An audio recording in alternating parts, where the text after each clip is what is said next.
everyone, I am Leo Dinaro S. Bobochok. And then may Kiko Andarola. And ngayon, kasama namin si Kuya na hindi pa namin alam yung pangalan hanggang ngayon. Pero syempre, alam naman namin na marami sa aming viewers ang mag-aabang kung ano ba ang pangalan ni Kuya. Tama. Kaya, bago natin umpisa ng interview na ito, Kuya, would you like to introduce yourself in front of the camera? Camera. Aris Christian G. Barreto. 22. Alam mo na yan. Ayan, siya si Kuya Aris Barreto at siya ang napili naming guest ngayon. So ngayon Kuya Aris, meron kaming itatanong sa iyo about to sa gender role sa isang sambahayan.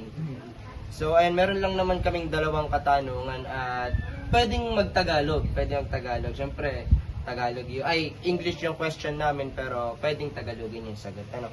So, the first question is, what do you think are the roles of men and women at home?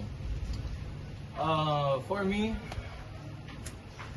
I believe in gender equality. Alam mo ba yun? Homophobic ka eh. Ang sa akin naman ay pare-pares pwedeng gawin ng babae at lalaki. Kung palitan na lang kayo, depende kayo. Hindi kasi uso sa akin yung dapat ganto ganyan. Pero siguro yung ibang gawain na dapat sa lalaki, pwedeng sa lalaki lang, tapos yung sa babae lang. Pero interchangeable naman in general para sa akin. Okay. Okay na po ba, Kuya? Oh, Proceed to the next question na tayo. proceed ka Okay. na. Sige, so ito po ang next question natin. Do you think their roles should be the same, why or why not? Can you please repeat your Okay, question? sige po. Do you think their roles should be the same, why or why not? So, Tagalogin po natin. Sa tingin niyo po ba, kailangan pong parehas yung roles nila?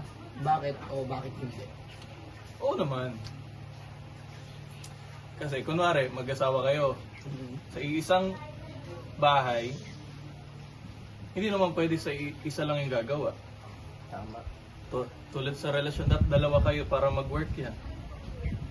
Kaya dapat parehas kayong gumagalaw at gumagawa. At, Nay, thank you. For elaboration, ayun, sabi nga, tama yung sinabi ni Kuya Aris, ano, yung dapat alam ng bawat isa yung gagawin sa isang bahay. Kasi halimbawa, wala yung nanay, tapos hindi marunong magluto yung tatay, sino magluluto? At ganun din, kapag wala naman yung tatay, dapat alam din yung nanay yung mga gagawin ng tatay. Meron ka pa ba idadagdag, Kuya Aiki? Sa tingin ko naman wala, kaya gusto namin magpasalamat kay Kuya at pumayag po siyang ma-interview namin ng ganito.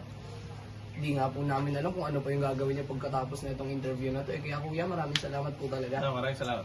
Thank you, Kuya Maraming salamat. Aris. At hanggang dyan po ang ating video. Thank you guys for watching. Thank you guys! Bye-bye!